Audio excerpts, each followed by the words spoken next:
Welcome to My Life. We're privileged to be in the home of Deb Uren today. Thanks for allowing us to come out here, Deb. Well, thank you. I feel very honored and privileged to be able to be on My Life. Usually you come to our place because, as everybody knows, you and Joe Young do Daybreak in our studio and record there regularly, telling us about the things that are going on around Oxford.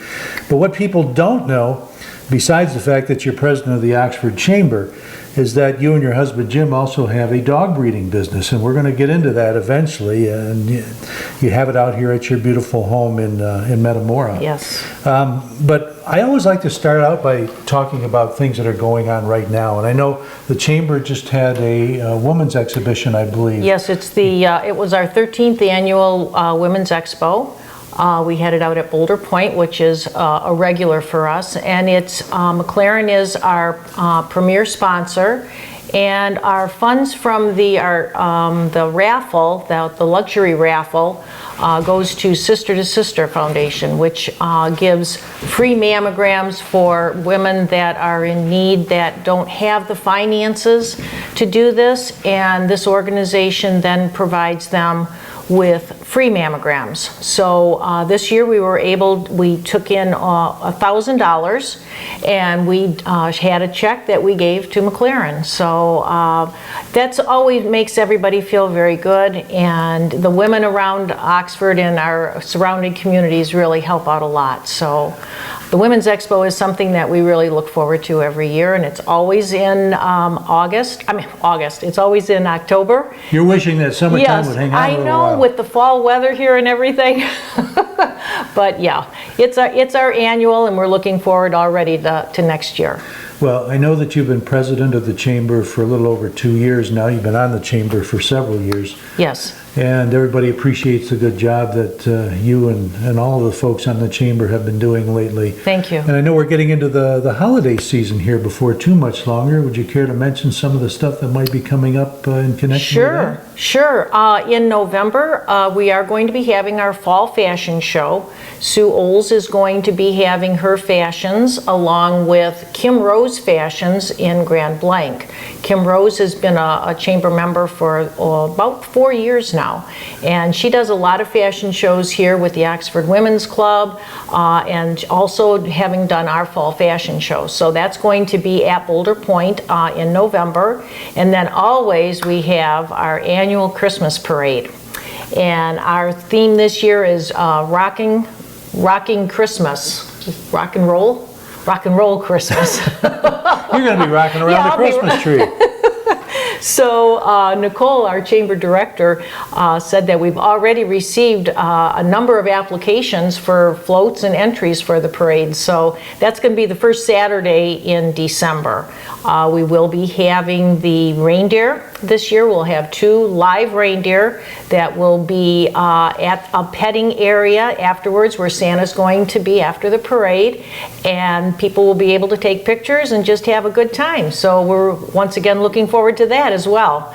And that will then really wrap up the year for us as far as our big events. We always have our Coffee Connect the first Tuesday of every month, and our Mix and Mingle, which is the last Thursday of every month. And the Coffee Connect is held where?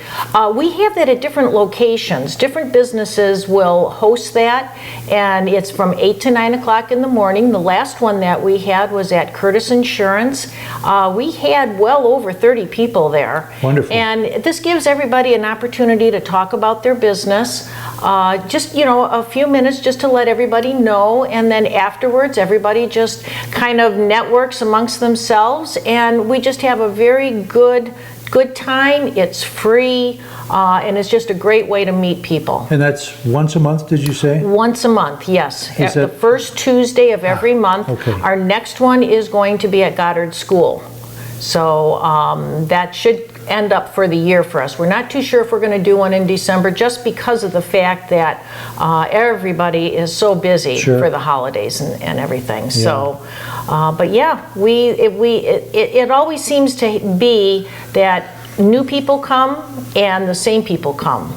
So everybody is used to meeting new people and just talking about their business and trying to help others, possibly get business. So. Well, what a lot of people don't know about you is that you and your husband Jim raised Cavalier King Charles Spaniel puppies. Yes. I have to read that. I couldn't remember all that. That's too A much lot for of my times feeble people mind. do mix it up, but it is Cavalier King Charles Spaniels, yes. How long have you guys been doing that? Well, we have been breeding for close to 11 years now. Wow. I don't have a lot of litters, but I do breed for showing dogs. And with that being said, I don't have litters so that I can just turn around and just sell them to anybody. I'm always looking for my next show potential. I have a number of champions, and I had a partner for 23 years. Prior to the Cavaliers, we had Rottweilers. And I never did the breeding of the Rottweilers, but my husband and I always owned 2 or 3 Rottweilers, and we still do. We still have a Rottweiler, Carly. And with Johan, who was my partner, we and his wife would go to a number of shows, and we were down in Louisville, Kentucky for a 4-day show, and got to talking about, I think it's time that we need to add another breed to our showing program. And he and I decided, the Cavalier at that time was brand new. Cavalier has only been recognized with the AKC since 1997. It's a very old breed, but the recognition of the American Kennel Club only began in 1997. Mm-hmm. So we got started into this quite at the very beginning, and made it so that the breeders that we had out here were ones that were recognized with what they call the old club, which was just all Cavaliers and no other breeds. And now the breed itself has just really exploded because of the way that these animals are. They're a true companion breed. And I'm looking forward to being able to show you with Abby how sweet and kind and loving she is. This is a lap dog. It's not a foo-foo dog. It's just a lap dog that's extremely loving and very easy to train, and just a very easy dog to show too. So. Well, we'll let Abby get on my lap a little bit later. But what I always like to do, I do want to delve into the dog raising business a lot more with you to find out more about it, because I know little or nothing about it. Great. But what I really like to do on these programs is get from point A to point B, how you got to where you are. So Deb Uren, where were you born? I was born in Highland Park, Michigan. Do I have to say what year? Well, you can if you want to. That's up to you. Well, let's put it this way. I'm a baby boomer. So back in 1951, I was born at Highland Park General. My parents lived in Detroit for really 1 year after that. I do have an older brother. And in 1952, my parents moved to a brand new home that was built in Oak Park, Michigan. So we lived there from 52 to 1959. The elementary school that I went to was Key School. We're gonna go back over that in slow motion. In slow motion. But we have to take a break first. Alrighty. So don't go away. Hello, I'm Elgin Nichols. And I'm Dave Kenny. Together we want to invite you to our weekly show, Minutes by Minute. Minutes by Minute is a show where we talk about what's going on with your local Oxford-Addison commissions and councils and other local political groups, passing out legislation and ordinances that affect you. We believe that there is humor in politics and government, and you just have to look for it. And usually we find it. For example, did you know that a local village has an ordinance that says if you have an acre of land, you're allowed up to 25 chickens, but no rooster? That could be bad news for the chickens and bad news for the rooster. Check out our weekly Minutes by Minutes, Monday through Friday, 11:30 a.m. and 10:30 p.m. There is a warning. Minutes by Minute could be contagious.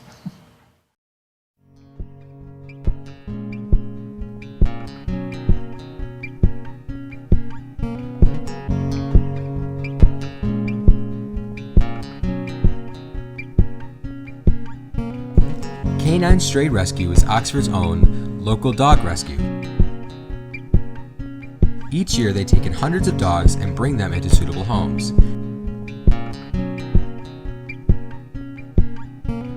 certified nonprofit organization, Canine Dog Rescue strives to give pound dogs a new leash on life.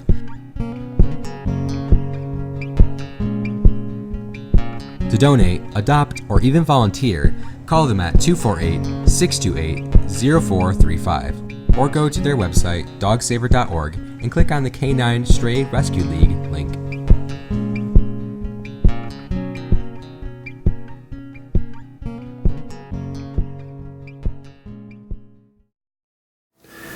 We're back here with Oxford Chamber President Deb Uren. Deb, we were talking about where you were born. You mentioned Highland Park. Yes. In the early 50s.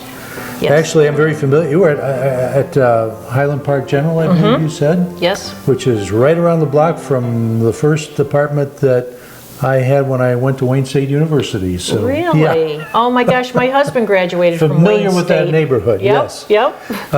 Did you start school in Highland Park? No. By the time I started school, my parents had already moved to a new home in Oak Park, Okay, Michigan. we'll get back to that, but tell me more about your parents. What was your father doing in Highland Park? My dad worked for General Motors. My dad started there as a journeyman. He became a die engineer and stayed with General Motors up until he retired 48 years later. He worked out at the tech center. I don't know exactly when it was that Dad moved out to the tech center, but he was probably one of the real originals. He was a Fisher body man. What was your maiden name? Show, S-H-O-W. Okay. It is Polish, but great-grandpa had changed the name from a Polish name, which nobody ever seems to know what it was. So it's just been a very common name of Show. Who was it who first set foot on United States soil? On my father's side, it was my great-grandfather. Okay. So my grandfather on Dad's side was born here in Michigan, in Bay City. He was one of 12 children.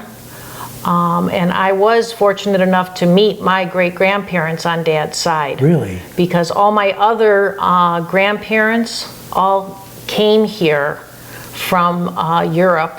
So I never knew any of my great-grandparents on my mother's side or my dad's grandparents. So, or my dad's mother's grandparents. Right. Just Grandpa Shows. So, But you did know your great-grandparents on I your did, father's side? on my father's side. How old were you when they passed away? I was just in elementary school, but the thing was that my Grandpa Show, the Show family, they all were a very friendly family, a very warm family, a very loving family, and great-grandma and great-grandpa were exactly the same way. What did they do for a living? They Do had you a know? farm. They had a farm? And Dad shared with me that in the summertime he and his 3 brothers would be shipped up to the farm up in Bay City there. They did sugar beets. So they did sugar beet farming, and Dad rode on the workhorses. I would have loved to have seen that, but yeah, he said every summer that's what they did. I think a lot of us have the same story like Yeah. that. Mm-hmm. Yeah. Mm-hmm. So how did your dad go from farming to the auto industry? You know, all of my dad's brothers, my father worked for GM, my dad's older 2 brothers worked for Ford, and my dad's baby brother worked for Chrysler. Everybody had a different position, but they all worked for the automotive industry. And they all got along? They all got along. Chevrolet, Ford, General Motors, yes. Chrysler? You know, when we would get together at Thanksgiving time, and all the boys, as Grandma would say, all the boys would get together, and we played a lot of pinochle, and we had a lot of fun. But when it came to talking about the auto industry, it never really got discussed. Everybody just knew that they were proud of the division that they chose to work for. And Dad was extremely loyal. And I can remember the days back when strikes took place. And as children, my brother and I never knew that, finances were very low. We just knew the meals were different. And the one meal that I can remember was having cream peas over mashed potatoes. And I absolutely hated that meal. But it was something that... Is that what you had when you were getting close to when the contract was running out? Or? When Dad was already on strike. On strike. Yes, yes, and he would have to walk the picket lines. But, you know, you see things nowadays and they're a little bit different, but back then it was tough. It was really tough, but my parents never shared, you know, the struggle that they had financially during those times. My brother and I, we were brought up in a very warm, loving home. My parents were always just giving and kind. Many of my friends have enjoyed meeting and spending years and years with my parents being part of their family. My house was always open so that friends could be there. I grew up in a neighborhood in Rochester that we just had a lot of friends there, and to have that warm, loving family is something that Jim and I have had here. Our kids have, been able to share that as well. So there was just you and your brother? Just my brother and I, yes. Who was the older of the two? My brother. My brother is 5 years older than I am. Oh, really? Yes, Okay. and I love to say that. I'm the baby. So, Did he get into the auto industry? Well, in a way, he is a tier 1 supplier. He works for Plastomere out in Plymouth, and he's been the controller out there for well over 25 years now. Okay. So, yeah, he's also been in the auto industry, and quite honestly, I was in the auto industry as well as a tier 1 supplier. I worked for ITT Automotive for 26 years. Wow. So it seems like our family has always been very devoted to our jobs, and we stay with our companies. So I would If you live around here, it's real easy to be involved with the auto industry. Absolutely, isn't it? A lot of people are. absolutely, yes. How old were you when you moved out of Highland Park? I would say I was probably a year and a half. So very young. Yes, very young. I really and truly, the only reason that I can remember Detroit is because every Sunday after we went to church, it was a ritual to go and see Grandma and Grandpa. And Grandma always had something, a meal for us. And so, we would drive down. Mom would always say, so-and-so lived here and so-and-so lived there. And we would just, be able to see the home that I lived in a very short time. And then in '52, we moved out to Oak Park. So Oak Park, we lived there for, I think I was only 7 or 8 when my parents moved out of Oak Park and into Rochester. Okay, so did you start school then in Oak Park? I started school in Oak Park. Elementary school was Francis Scott Key Elementary. And so you knew the Star Spangled Banner. You betcha, All you right. betcha. We sure did. That was quite an honor too, to be going to a school like that. Yeah, okay, we got to take a break here, but we'll be right back with Deb Uren. Thanks. This is OCTV, Oxford Community Television, serving Oxford and Addison Townships with the best in local programming. On Charter Channel 191, AT&T UVerse Channel 99, and our website, OCCTV.org.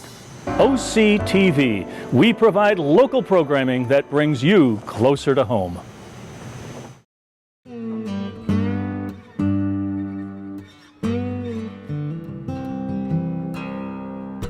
A small town with a lot of heart and history.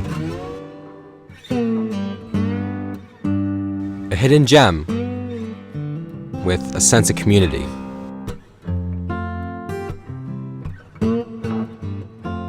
Welcome to Leonard.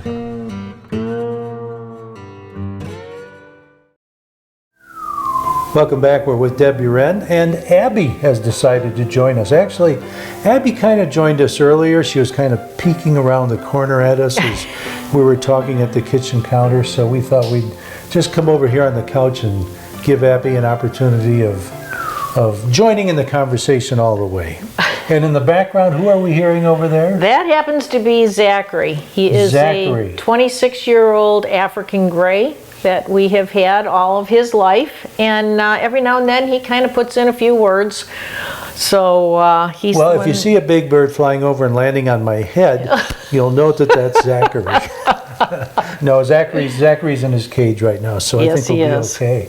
We were talking about where you started grade school, and you said that was in Oak Park? It was in Oak Park at Key School, Francis Scott Key Elementary School.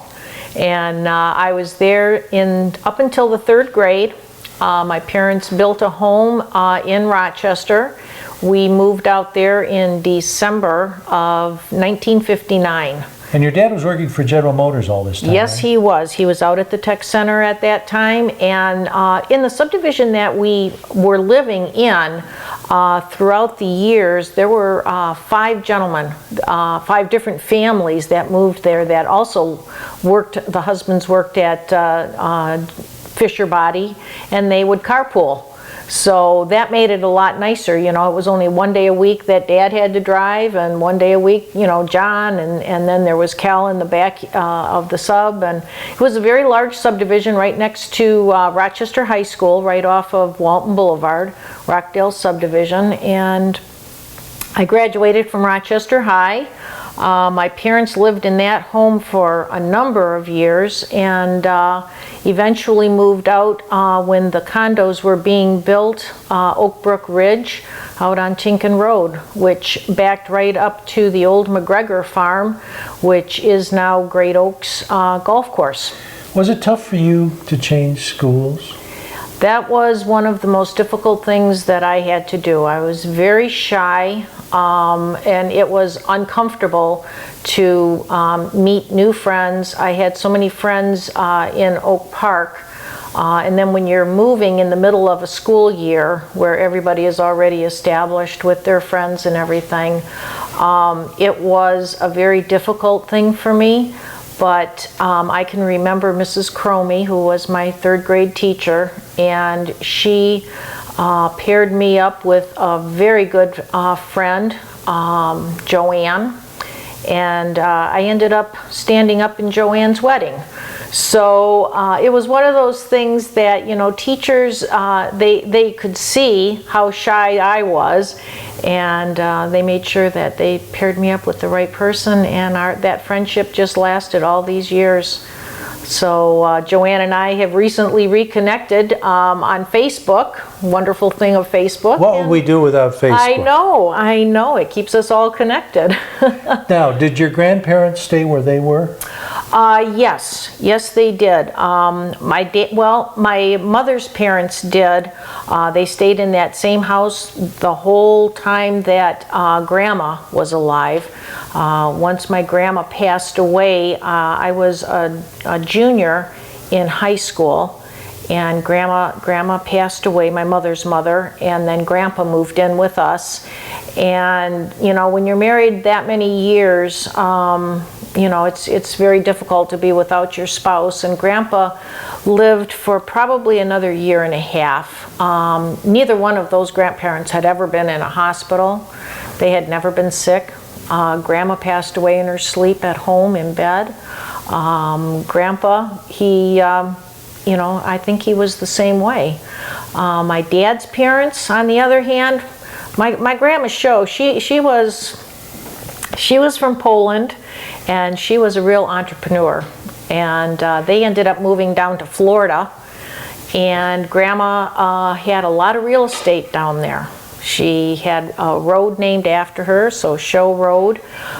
She was right off of a busy road out by Silver Springs, and she had a lot of acreage. She built a subdivision, so she was quite the lady. She did all right. She did all right, and Grandpa was thrilled. They even had a chicken farm that they had right with their house. So I you know, when we would go down to visit, it was always interesting to think that, you know, that farm of Grandpa where he used to live as a kid, Grandma made sure that she still had that little bit of farm for Grandpa to be happy happy too. Interesting. Did you get much of a chance to visit them regularly? Or? You know, they came up more than we went down. So when Grandma and Grandpa show, every year they came up, and being that they had 4 boys, they stayed a week at everybody's home. But my uncles all lived very close by,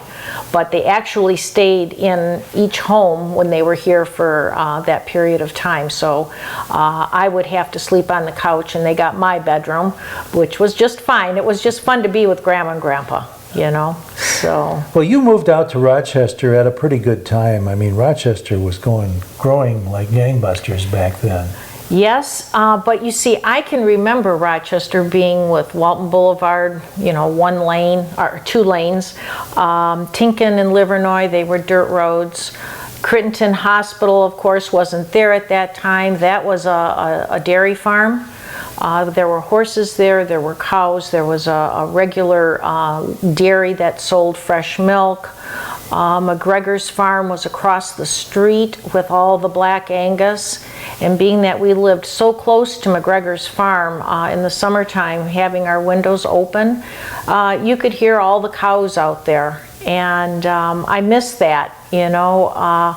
When we moved into this subdivision here, neighbors in the back, they had, I believe they had 10 cows back there.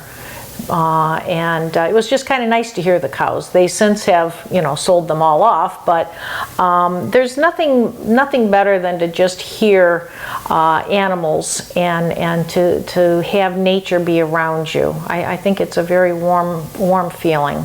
So and that's why I enjoy being, you know, a breeder of dogs that are so loving and kind and willing to give their all to you. I think all animals are that way. They all have that kindness in them. Did you have any animal pets when you were Sure did. young? Sure did. The very first dog that we had was Muffin, a Pomeranian. I must have been, that was right after we moved to Rochester, so I was in 3rd grade. Muffin lived for at least 12, 13 years. Then we had Gretchen, who was a miniature dachshund. And those were the only 2 pets and only 2 dogs, because by the time Gretchen passed away, I was already married. So, you know, we had a parakeet and a canary, but yeah. Did you think anything about raising animals back then? No. Even when we built our own home, we had no thoughts were ever made that we were going to be breeders. That was the furthest thing from our minds. Jim grew up with dogs. I grew up with dogs, and never in my wildest dreams did I think that I would become a breeder. Yeah. Really. We need to take a little break right now. Actually, we're winding up part 1 of my life here with Deb Uren. We're going to have a part 2, and we want you to join us. So please come back to us next time. Thank you.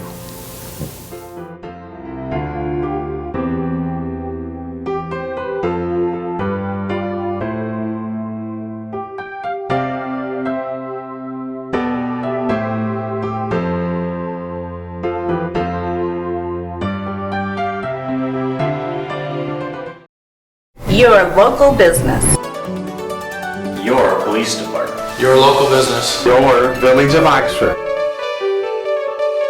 The schools.